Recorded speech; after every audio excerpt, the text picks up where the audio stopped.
अंबेडकर जी की कर्मभूमि में आकर आज मुझे बहुत खुशी हो रही है। कांग्रेस का फाउंडेशन डे है और आज हम नागपुर में आपसे बात करने, आपसे मिलने आए हैं।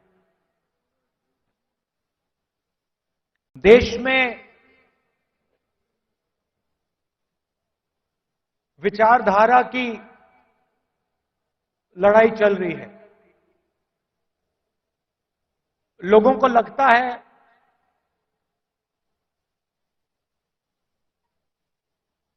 कि राजनीतिक लड़ाई है, सत्ता की लड़ाई है। वो है,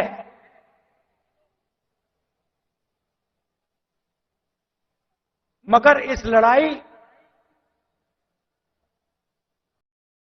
की नींव जो है वो विचारधारा की है और दो विचारधाराओं की लड़ाई हो रही है। बहुत सारी पार्टियां हैं,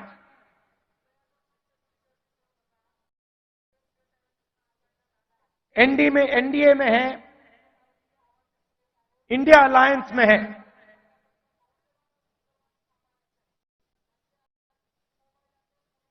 मगर लड़ाई दो विचारधाराओं के बीच में है।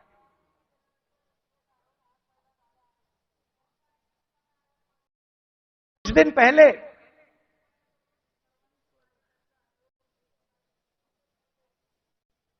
एक बीजेपी का एमपी मुझे लोकसभा में मिला। बहुत सारे बीजेपी के एमपी पहले कांग्रेस पार्टी में हुआ करते थे, छुप के मिला मुझसे। मुझे दूर से देखा, छुप के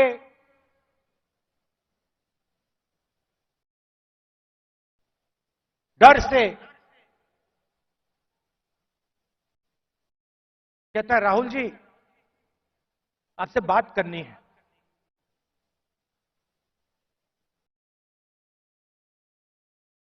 मैंने कहा भाई क्या बात करनी है, तुम तो बीजेपी में हो।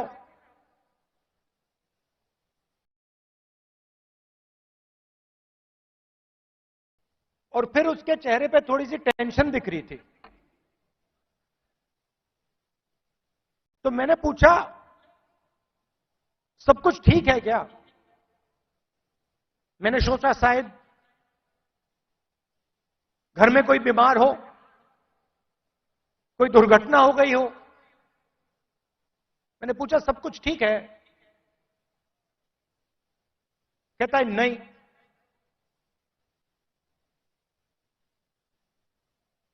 क्या हुआ?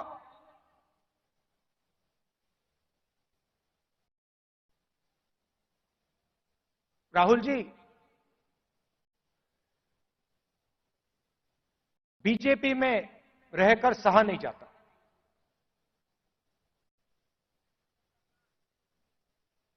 मैं हूं बीजेपी में,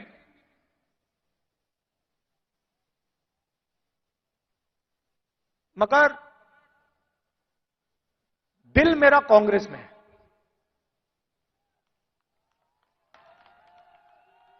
तो मैंने कहा भाई दिल तेरा कांग्रेस में, शरीर आपका बीजेपी में।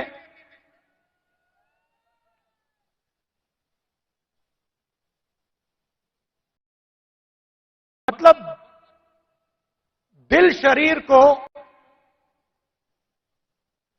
कांग्रेस में लाने से डर रहा है, यही हो सकता है।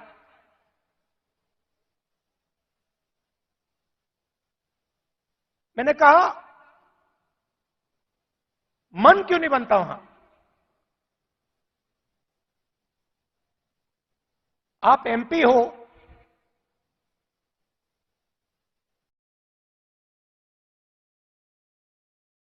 आप मुझे हिंट दे रहे हो,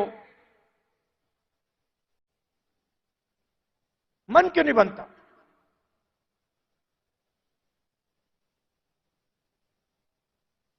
कहता है राहुल जी, बीजेपी में गुलामी चलती है। जो ऊपर कहा जाता है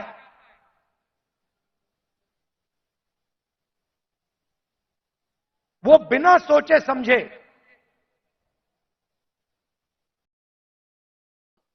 करना पड़ता है। हमारी कोई सुनता नहीं। ऊपर से ऑर्डर आता है, मतलब जैसे पहले राजा ऑर्डर देते थे,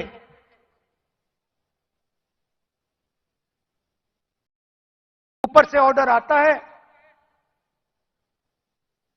और उसका पालन करना पड़ता है। अच्छा लगे ना लगे, चॉइस नहीं होती। आपको याद होगा, हमारे जो पीसीसी प्रेसिडेंट हैं पटोले जी, ये हैं, इन्होंने प्रधानमंत्री से एक सवाल पूछ लिया था। एक सवाल पूछा था किसानों के बारे में। क्या सवाल था? जीएसटी जो आपने लगाया तो उसमें किसानों का क्या हिस्सा रहेगा? हाँ, तो सिर्फ एक सवाल पूछा। सवाल था जीएसटी जो आपने लगाया उसमें किसानों का क्या हिस्सा होगा। मोदी जी को सवाल अच्छा नहीं लगा, पटोले जी आउट हो गए।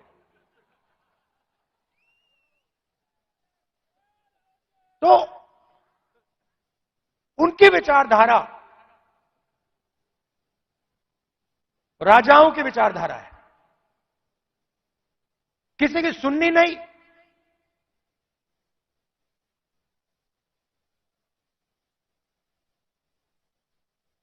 ऑर्डर ऊपर से आएगा,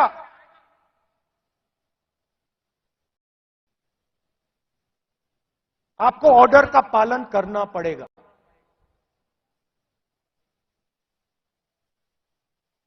कांग्रेस पार्टी में आवाज नीचे से आती है।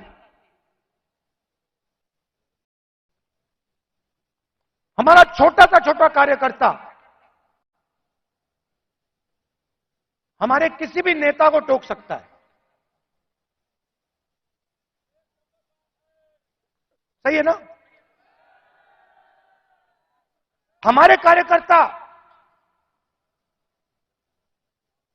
मेरे सामने आते हैं और मुझे कहते हैं राहुल जी, ये जो आपने किया मुझे अच्छा नहीं लगा। और फिर मैं उनको समझाता हूं कि देखिए मैंने ये इस कारण किया, और मैं उनकी सुनता हूं। उनकी जो आवाज है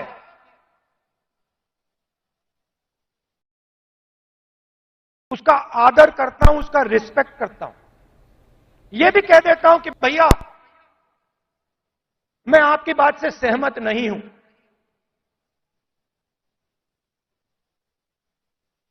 मगर उसकी आवाज सुनता हूं।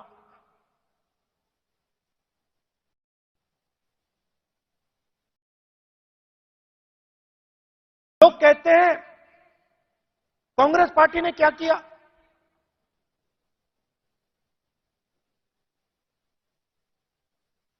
आजादी से पहले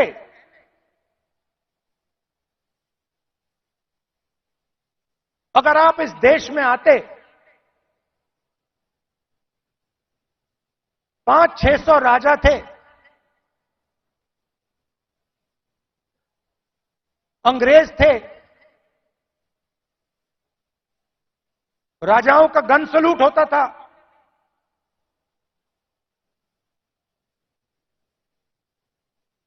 किसी को 19 तोपों का सलूट होता था, किसी को 21 तोपों का सलूट होता था।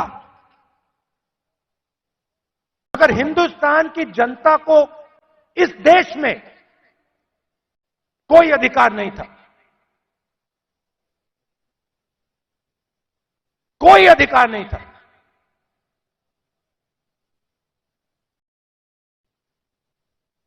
गरीब व्यक्ति की जमीन अगर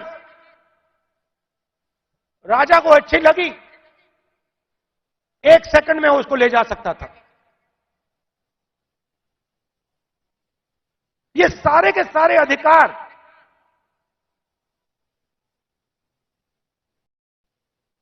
जिनकी रक्षा कॉन्स्टिट्यूशन करता है,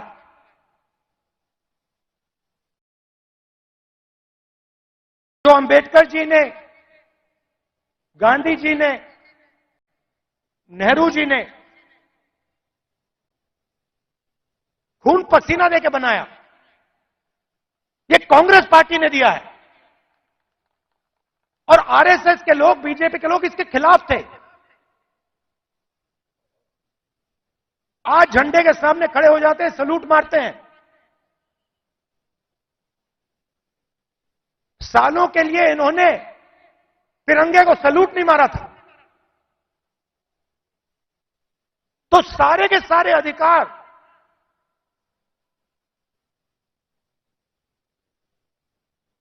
कॉन्स्टिट्यूशन से मिलते हैं।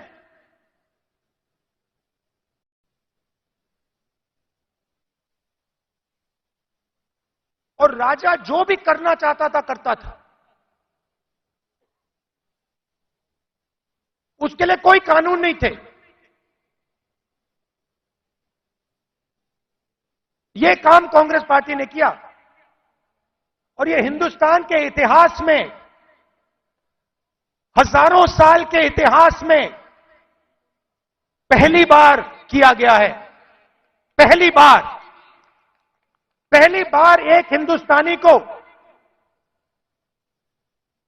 एक वोट दिया गया, चाहे वो दलित हो, आदिवासी हो, महिला हो, जनरल कास्ट का हो, तमिल हो, बंगाली हो, उत्तर प्रदेश का हो। हिंदुस्तान के हर नागरिक को कॉन्स्टिट्यूशन एक वोट देता है।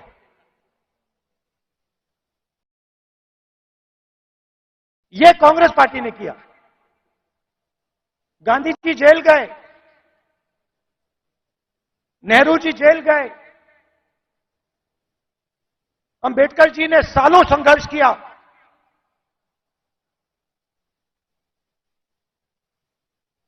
यह कांग्रेस पार्टी ने, अंबेडकर जी ने, सबने मिलकर दिया है। हमारी विचारधारा कहती है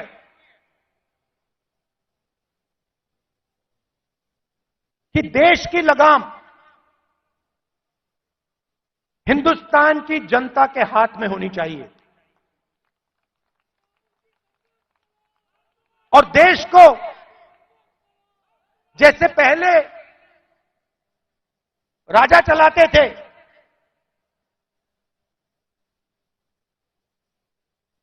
वैसे नहीं चलाया जाना चाहिए। हम जनशक्ति की बात करते हैं, लोक शक्ति की बात करते हैं। आप हमारे सारे के सारे कानून देखिए। आजादी की लड़ाई देश की जनता ने लड़ी थी, राजा महाराजाओं ने नहीं लड़ी थी। उनकी पार्टनरशिप थी अंग्रेजों के साथ। लोग भूल जाते हैं, लोग सोचते हैं कि आजादी की लड़ाई सिर्फ अंग्रेजों के खिलाफ थी।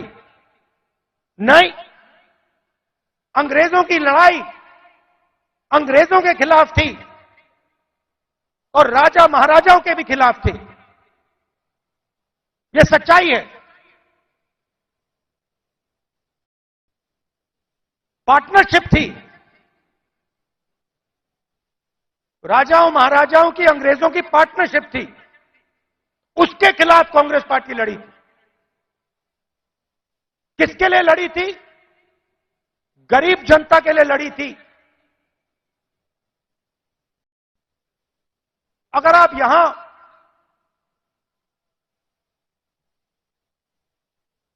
60-70, उससे पहले, इंडिपेंडेंस से पहले आप यहां आते, हिंदुस्तान की जनता के कोई अधिकार नहीं थे, महिलाओं के कोई अधिकार नहीं थे, दलितों को छुआ नहीं जाता था। यह आरएसएस की विचारधारा है, यह हमने बदला है और एक बार फिर यह हिंदुस्तान को वापस ले जाना चाह रहे हैं। तो आजादी से पहले था,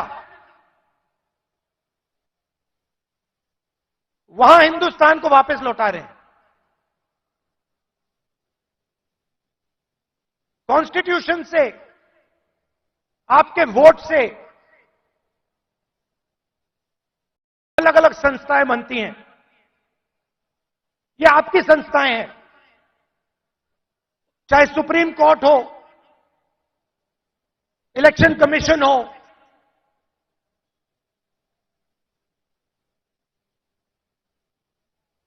ये आपकी संस्थाएं हैं।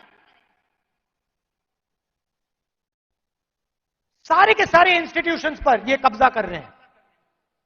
आप हिंदुस्तान की सारी यूनिवर्सिटी देख लीजिए,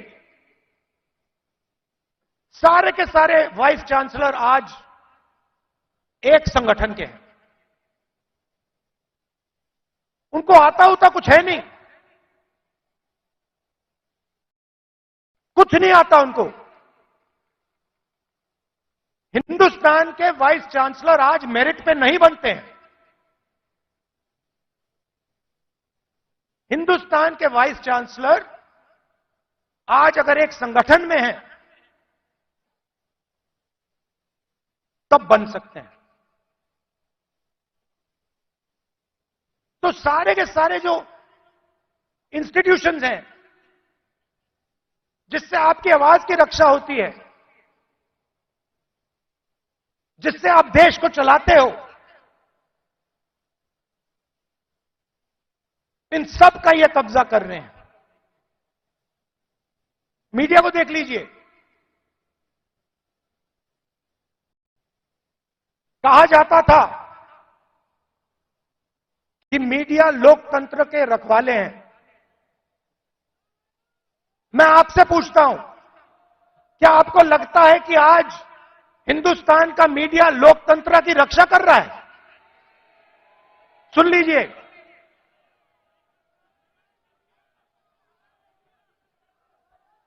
आप इनसे पूछिए, ये आपको बताएंगे कि हमारे दिल में जो है हम नहीं बोल सकते।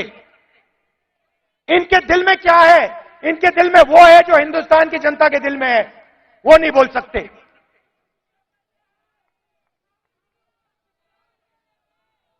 तो सारी की सारी संस्थाएं का कब्जा कर दिया मीडिया प्रेशर में। सीबीआई का प्रेशर है, ये देखो ईडी का प्रेशर है।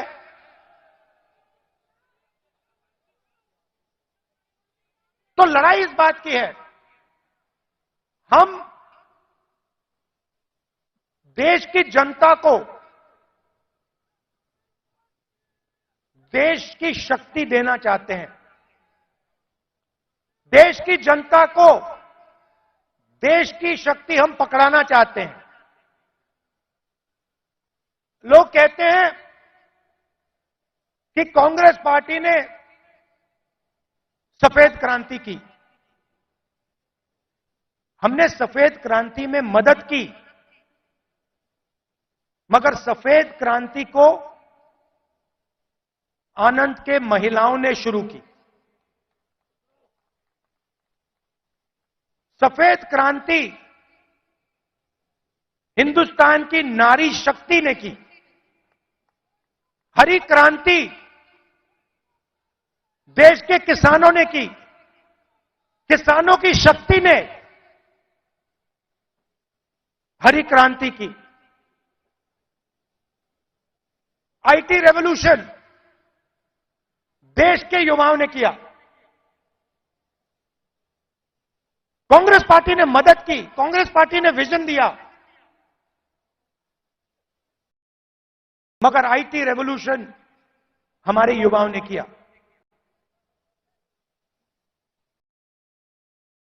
अब मैं आपसे पूछना चाहता हूं कि पिछले 10 साल में नरेंद्र मोदी जी ने कितने लोगों को रोजगार दिया है?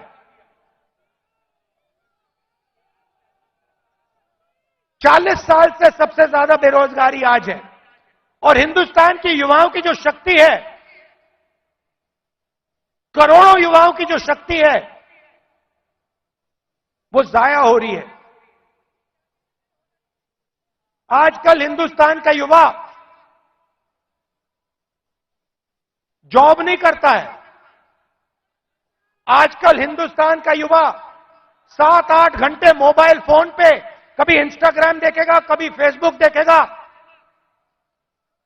ये सच्चाई है हिंदुस्तान की, और उसकी शक्ति जाया हो रही है।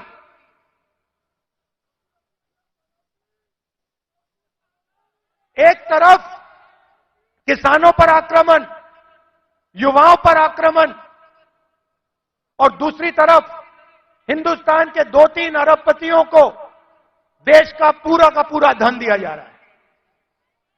यह सच्चाई है। भाइयों और बहनों, सुनिए, कुछ दिन पहले मेरे पास कुछ युवा आए, मुझे कहते हैं, राहुल जी, अग्निवीर योजना से पहले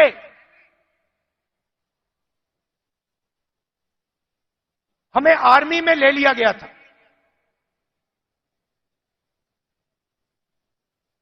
1,50,000 युवाओं को हिंदुस्तान की सेना ने और एयरफोर्स ने एक्सेप्ट कर लिया था। उन्होंने फिजिकल टेस्ट पास कर दिया और एक्सेप्टेंस उनको मिल गई। 1,50,000 युवा।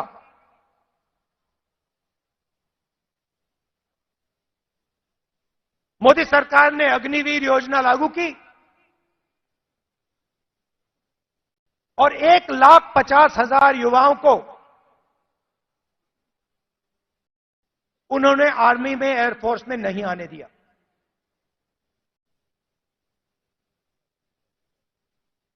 देश प्रेम की भावना थी। रो रहे थे, मेरे सामने रो रहे थे।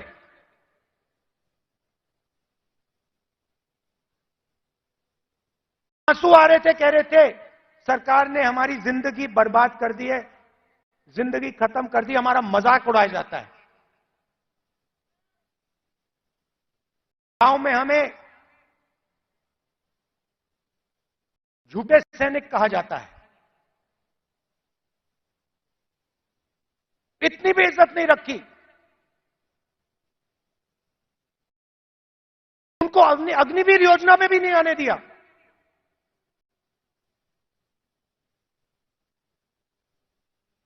बाहर उठा के फेंक दिया। फिर कहते हैं हम देशभक्त हैं।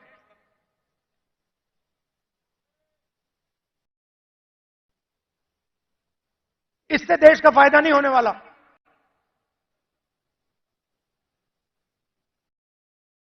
और पूरा का पूरा फायदा, देश का धन चुने हुए लोगों के हाथ में जाता है। मैंने पार्लियामेंट में सवाल पूछा, बीजेपी के लोगों से पूछा, हिंदुस्तान को 90 लोग चलाते हैं, देश के अफसर हैं, पूरे बजट को बांटते हैं, पार्लियामेंट में पूछा कि इनमें से ओबीसी कितने हैं, दलित कितने हैं, आदिवासी कितने हैं, बीजेपी के लोग चुप हो गए।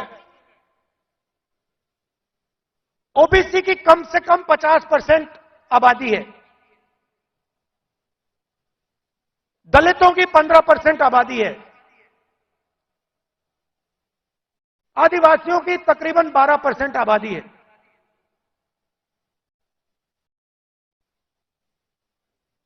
90 अफसर में से 3 ओबीसी हैं।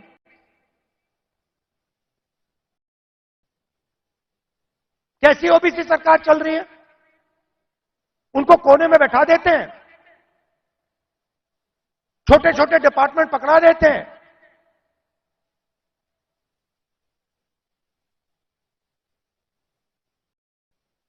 हिंदुस्तान की सबसे बड़ी कंपनी, 100-200 सबसे बड़ी कंपनी की लिस्ट निकालो, मुझे दिखा दो इनमें कौन सा ओबीसी है, कौन सा दलित है, कौन सा आदिवासी है। स्टेट की ब्यूरोक्रेसी में दिखा दो।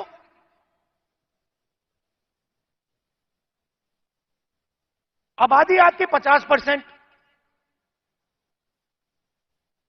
दलितों की 15%, आदिवासियों की 12%।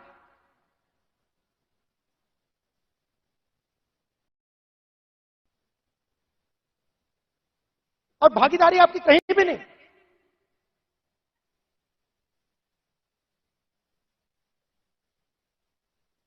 टॉप कंपनीज का नाम निकालो और मुझे दिखा दो इन कंपनियों में ओबीसी कहां बैठा हुआ है, दलित कहां बैठा है, आदिवासी कहां बैठा है।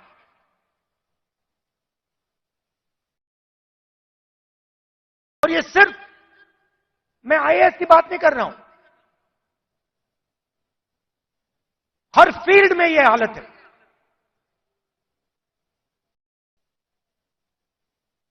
तो मैंने सवाल पूछा, मैंने कहा देखिए जाति जनगणना होनी चाहिए,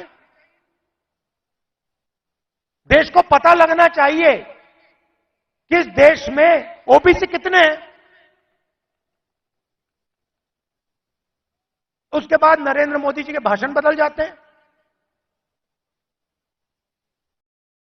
पहले अपने आप को ओबीसी कहते थे, मेरे भाषण के बाद कहते हैं हिंदुस्तान में तो सिर्फ एक जात है, वो भी गरीब। अगर हिंदुस्तान में सिर्फ एक जात तो आप ओबीसी कैसे बन गए?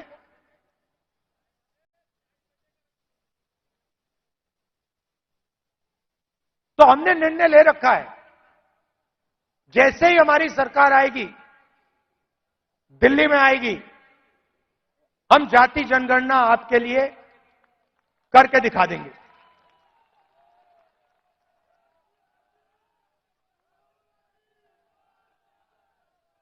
और देखिए, जो मैंने शुरुआत में कहा, यह विचारधारा की लड़ाई है। करोड़ों लोगों को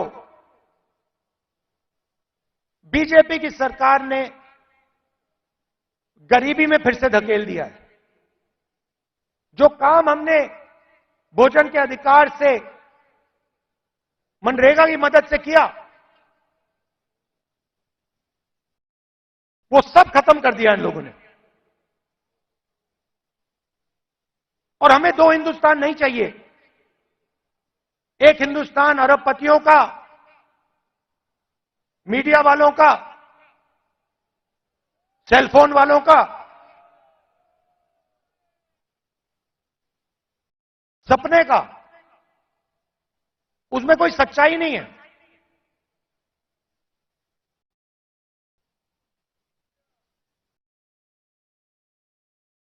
हिंदुस्तान के युवा सोशल मीडिया से जी नहीं सकते, कमा नहीं सकते। हिंदुस्तान के युवाओं को रोजगार की जरूरत है। ये काम नरेंद्र मोदी जी और एनडीए की सरकार नहीं कर सकती। ये काम सिर्फ इंडिया अलायंस कर सकता है, क्योंकि इस काम को करने के लिए हिंदुस्तान की जनता की आवाज को सुनना होगा, नफरत मिटानी होगी और इस देश को एक कर जोड़कर आगे जाना पड़ेगा। कन्याकुमारी से कश्मीर हम चले, 4000 किलोमीटर चले, नफरत के बाजार में मोहब्बत की दुकान हमने खोली। आप कांग्रेस पार्टी की विचारधारा समझना चाहते हो, इस लाइन से आप समझ जाओगे।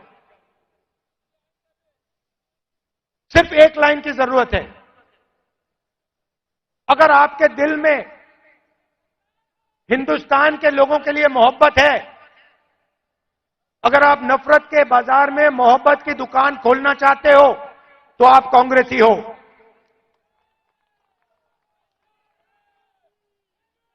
मैं कांग्रेस पार्टी के कार्यकर्ताओं से आखिरी बात बोलना चाहता हूं। देखिए, ये जो पार्टी है, और महाराष्ट्र के कार्यकर्ताओं से खासतौर से बोलना चाहता हूं, क्योंकि आप स्पेशल हो। मैं महाराष्ट्र में चला, मैं जब भारत जोड़ो यात्रा में चल रहा था, जैसे ही मैं महाराष्ट्र के अंदर आया, मैंने सोचा कि देखो, ये कांग्रेस की जमीन है, ये कांग्रेसियों की जमीन है। इस जमीन में लोगों को कांग्रेस की विचारधारा बिना समझाए समझ आ जाती है। और अगर हमारी लड़ाई शुरू हुई तो महाराष्ट्र से हुई थी, इसलिए हम यहां नागपुर में आए हैं आपसे बात करने। तो आप बब्बर शेर हो, आपको किसी से नहीं डरना। आप नहीं डरते हो, आप बब्बर शेर हो, और आपकी विचारधारा की लड़ाई है, आपके दिल की लड़ाई है। और आप और हम मिलकर, आप और हम मिलकर महाराष्ट्र में और पूरे हिंदुस्तान में चुनाव जीतने जा रहे हैं। आप सबका दिल से बहुत बहुत धन्यवाद। नमस्कार, जय हिंद।